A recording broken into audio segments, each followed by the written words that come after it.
The doorbell rang at exactly 2:14 p.m. on a Saturday afternoon.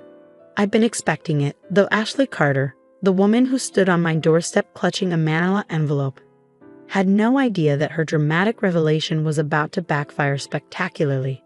"Are you Victoria Mitchell?"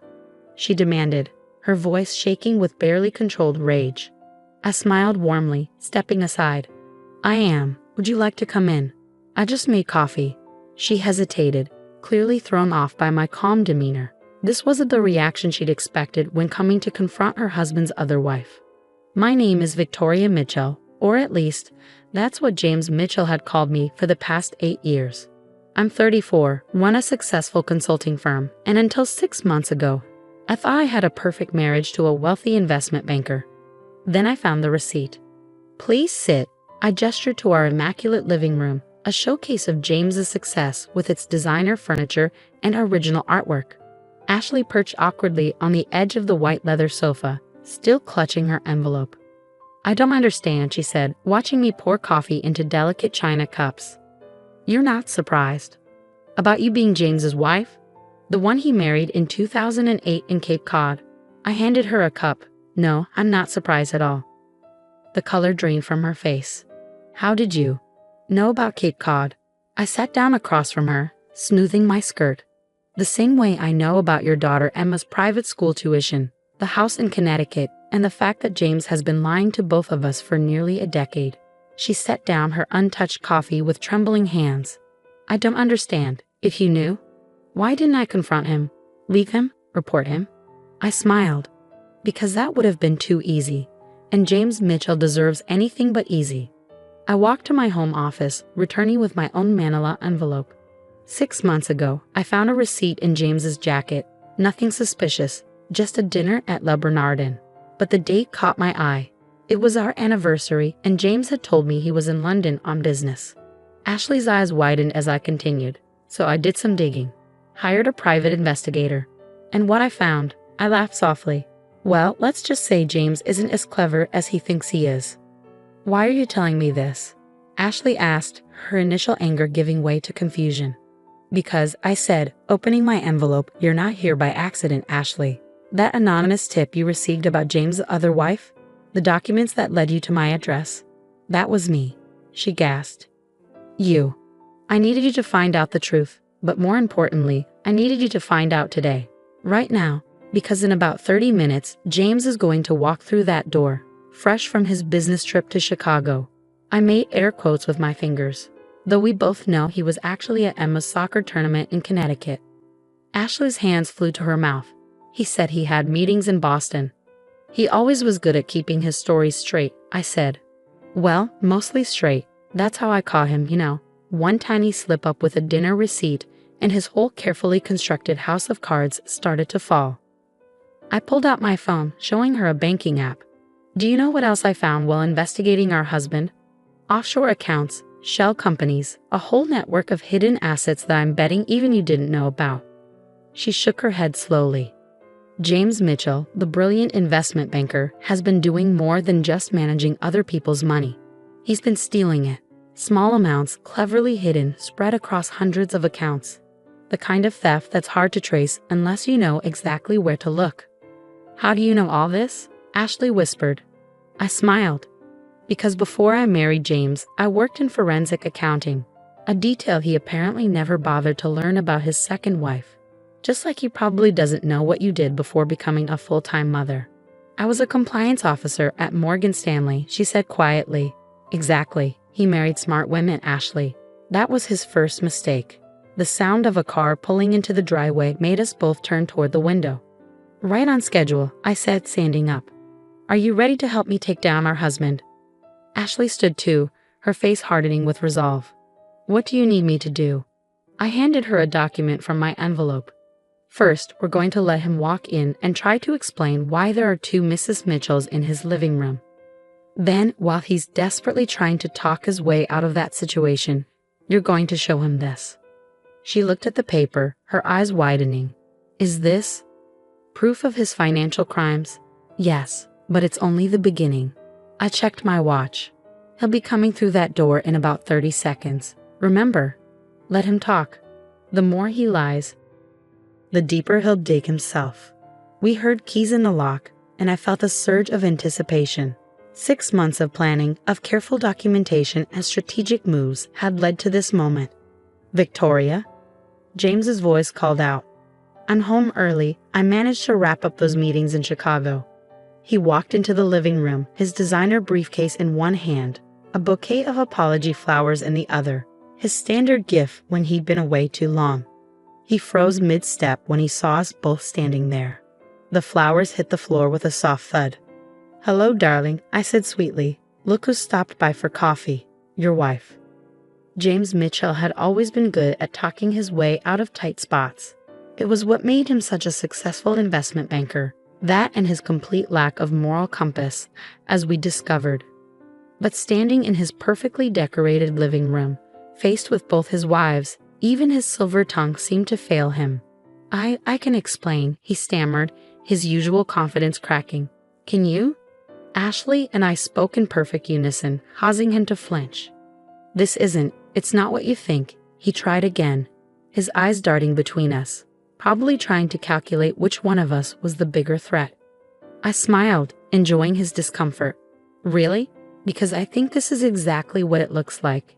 You married Ashley in 2008 in Cape Cod. Beautiful ceremony, by the way, I saw the photos. Then you married me in 2015 in Aspen, telling each of us that your frequent business trips were just part of being a successful banker." The color drained from his face. "How long have you?" "No." I finished for him. "Long enough to find everything, James. Every account, every transfer, every lie." He straightened his tie, a nervous habit I'd noticed over the years. "Whatever you think you found, you don't understand the complexities of international finance." "Oh, but we do," Ashley cut in, her voice steady. "Victoria was kind enough to share all the documentation with me. The shell companies in the Caymans, the missing client funds, the fake investment accounts." "You've been stealing for years," I added, pulling out my phone. "Small amounts cleverly hidden." "But you got sloppy, James. Just like you got sloppy with that dinner receipt." His face hardened. "You can't prove anything." I pressed play on my phone. His voice filled the room. "Just move the Johnson Fund through the usual channels. By the time anyone notices, it'll be spread across so many accounts they'll never trace it." "That's from 3 weeks ago," I said calmly. "Your call with Marcus about the pension fund theft. I have hundreds more recordings, James. Every meeting, every call, every confession." He lunged for my phone, but I was ready for that. Ashley stepped between us, her own phone raised. "I wouldn't," she said coldly. "Everything's already been backed up and sent to secure servers. If anything happens to either of us, it all goes straight to the FBI." James collapsed onto the sofa, his perfectly tailored suit suddenly looking rumpled and wrong. "What do you want?" "Want?"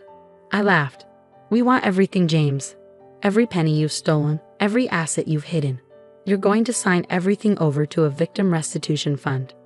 "You can't be serious," he scoffed. "You'll get nothing. You'll both be disgraced when this comes out." "Will we?"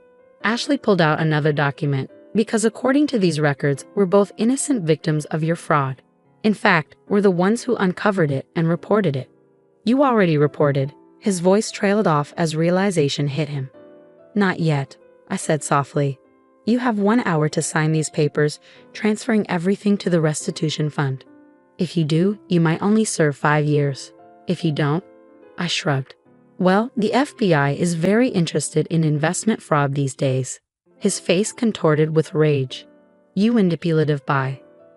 "Careful," Ashley cut him off. "Remember those recordings. Everything you say or do right now is being documented." As if to prove her point, a small red light blinked from the bookshelf, one of many cameras I'd installed months ago. James's shoulders slumped. "You planned this. All of it." From the moment I found that receipt, I confirmed. The anonymous tip to Ashley, the evidence gathering, the recordings, all of it leading to this moment. "You should have done your homework, James, before marrying a forensic accountant and a compliance officer." He looked up, desperation replacing anger. "We can work something out. I have more money hidden away. We could split it, the 3 of us." "Still trying to negotiate?" I shook my head. "It's over, James. The only choice you have left is whether you want to do this the easy way or the hard way." James chose the hard way. I watched from my office window 3 days later as FBI agents let him out in handcuffs. He'd spent those 3 days trying to move money, delete records, and call in favors, all of which failed because Ashley and I had already frozen every account, backed up every record, and warned every contact. Mrs. Mitchell, an FBI agent appeared at my door. "We've finished collecting evidence from a home office. We'll need you to come down to give a formal statement tomorrow." I nodded, suppressing a smile at the Mrs. Mitchell, soon to be former, along with Ashley. We both filed for annulment, citing fraud and bigamy. Our lawyers assured us it would be straightforward, especially given James' other crimes. My phone buzzed. "Ashley." "It's done," her text read. "Just watch them raid the Connecticut house." Emma's okay, confused, but okay. I'd grown to respect Ashley over the past few days. She handled the destruction of her 15-year marriage with remarkable strength, focusing on protecting her daughter and helping bring James to justice. The final tally of James's theft was staggering. $67 million, stolen from various clients over a decade. The victims' restitution fund we'd set up would restore most of their losses, thanks to our careful tracking of his hidden assets. As for his legitimate assets, the houses, cars, art collections, they'd be sold to compensate his victims too. Ashley and I had made sure our names were clear legally, but we wanted no part of wealth built on stolen money. "Victoria?" Ashley stood in my doorway, Emma beside her. "Can we come in?" I gestured them inside. Emma, at 13, looked so much like her mother, the same determined set to her jaw, the same sharp intelligence in her eyes. "I want to thank you," Ashley said, sitting down. "Not just for uncovering everything, but for how you handled it, for thinking of Emma in all this." I smiled at the girl. "Your mom's the real hero here. She could have just taken the evidence and turned James in, but she worked with me to make sure we could recover the money for his victims." Emma spoke up, her voice quiet but firm. "Did you ever love him? Either of you?" Ashley and I exchanged glances. It was a question we'd both been avoiding. "I loved who I thought he was," I said finally. "The successful, charming man who seemed to care about doing good in the world. But that man never existed." "I loved him for 15 years, Ashley added. "But looking back, there were always signs. The inconsistencies, the long absences, the way he compartmentalized his life. I just didn't want to see them." Emma nodded, processing this. "What happens now?" "Now," I said, pulling out a folder, "we move forward. Your mom mentioned you're interested in finance." The girl's eyes lit up. "Yeah. I want to help people protect their money, make sure nobody else can do what Dad did." "Well," I handed her some brochures. "I've started a foundation with part of my consulting firm's profits. We're going to fund scholarships for students interested in financial crimes prevention and victim advocacy. You'd be a perfect candidate in a few years." Ashley squeezed her daughter's shoulder. "See, something good can come from this." As they left, I turned back to my window. The FBI vehicles were gone, along with James. The life I thought I had, perfect marriage, wealthy husband, glamorous lifestyle, had vanished too. But in its place was something real: integrity, justice, and an unexpected friendship with the woman who should have been my rival. My phone buzzed one last time, a news alert. James' arrest was already making headlines. Prominent banker charged in massive fraud scheme. Below was a quote from his lawyer. "Mr. Mitchell maintains his innocence and claims he was set up by his wives." I laughed out loud. Even now, he couldn't take responsibility. But it didn't matter anymore. The evidence spoke for itself, and James Mitchell would spend the next 20 years in federal prison learning a hard lesson about underestimating women. That evening, Ashley, Emma, and I had dinner together. Not at some expensive restaurant, but at my small apartment downtown. My real home, not the showcase house James had bought with stolen money. To new beginnings, Ashley raised her glass of wine. "To justice," I added. "To family," Emma said quietly, "even if it's not the kind we expected." We clinked glasses, 3 women brought together by one man's betrayal, now united in something stronger than marriage certificates or legal documents: truth, trust, and the satisfaction of knowing we turned his lies into something good. Later, as I got ready for bed, I found one last reminder of James, a photo from our wedding. We looked so happy, so in love. But now I could see what I'd missed then: the calculation in his eyes, the practiced nature of his smile. I dropped the photo in the shredder, listening to the satisfying whir as it disappeared. Some people might call what we did revenge. I prefer to think of it as justice, not just for us, but for every person James had stolen from, lied to, betrayed. The next morning, I walked into my consulting firm with my head high. On my desk was a stack of letters, thank you notes from James's victims who were already receiving restitution payments. Each one reminded me that sometimes the best revenge isn't about destroying someone. It's about rebuilding what they broke stronger than before. And as for James, last I heard, he was adjusting to life in federal prison, probably still trying to charm his way out of consequences. But this time, there was no escape, no clever argument, no wife to manipulate. Just 20 years to think about the women he underestimated and the justice they served.